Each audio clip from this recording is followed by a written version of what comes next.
people of Mozambique are said to live in one of the most beautiful countries in the world. It's also one of the poorest. 28 years of savage war have torn the nation apart. First, the war against the colonial Portuguese, and then against neighboring Rhodesia.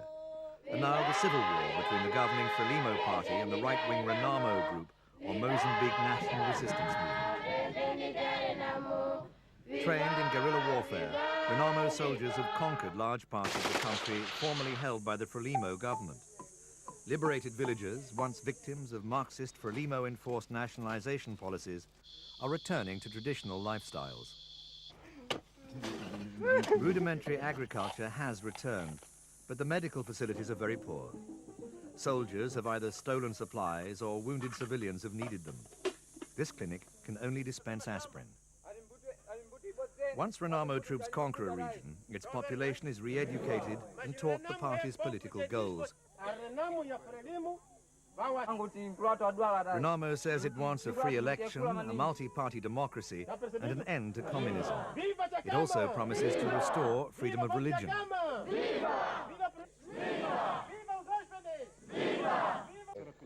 Afonso Dhlakama is the dominating leader of Renamo.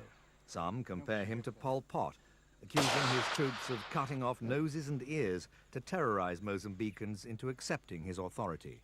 I can say that in terms of war, I can admit that sometimes when our soldier go attack Frelimo, sometimes one civilian can kill it, but not direct from Renamo.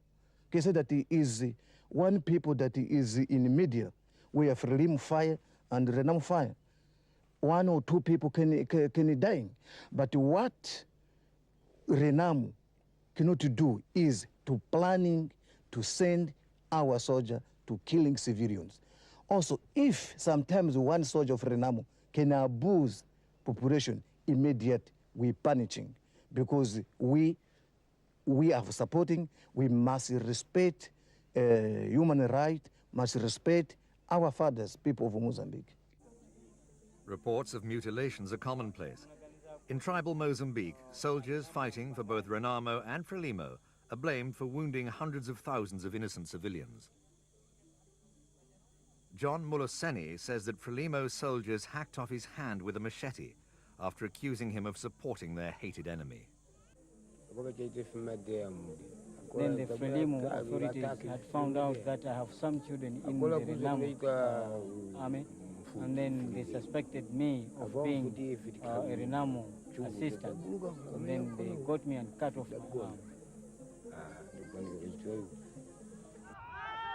In the middle of the war, it's difficult to decide who's telling the truth about the massacres.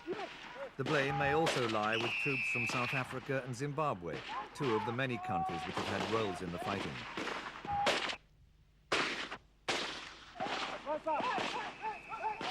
The problems of Mozambique aren't publicized like the Gulf War.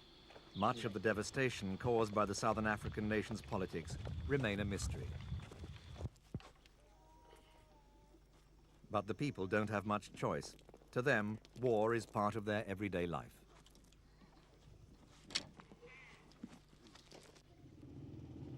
Dhlakama insists Renamo is winning. In some areas, Frelimo's socialist policies have provoked a backlash. People living in central areas like the Gorongosa region turn to Renamo for support. The Second National Congress of Renamo recently met in Gorongosa to discuss a general ceasefire and future multi-party elections. A limited ceasefire is already in operation around crucial trade corridors, Tabira, Nacala and Maputo. While no definite date has yet been set for elections, Dhlakama has already hit the campaign trail, hoping to persuade villagers to vote for him and not his opponent, President Joaquim Chissano.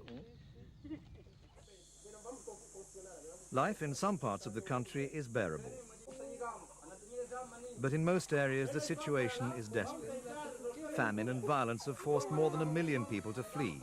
Many refugees have relocated to the neighboring states of Zambia, Zimbabwe and Malawi. Crops have suffered from the warring party's scorched earth policy, making the day-to-day struggle of feeding the family exhausting. War and Mozambique's population of 15 million have worn down the country's infrastructure. Clean drinking water is hard to find. When Frelimo took control, it condemned traditional teachings. Many schools were forced to close. The so-called primitive ideas didn't coincide with socialist thinking. In recent years, however, the government has been taking a more liberal attitude towards traditional beliefs.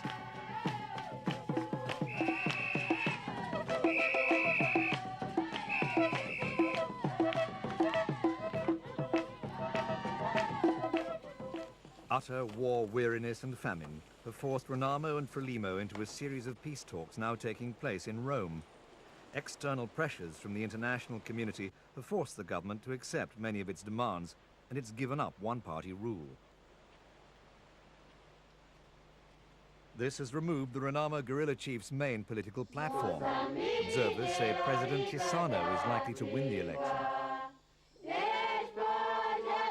But while the politicians haggle in Rome, the fighting goes on. Even if the war were to end tomorrow, the shattered nation would still need a massive program of economic reconstruction.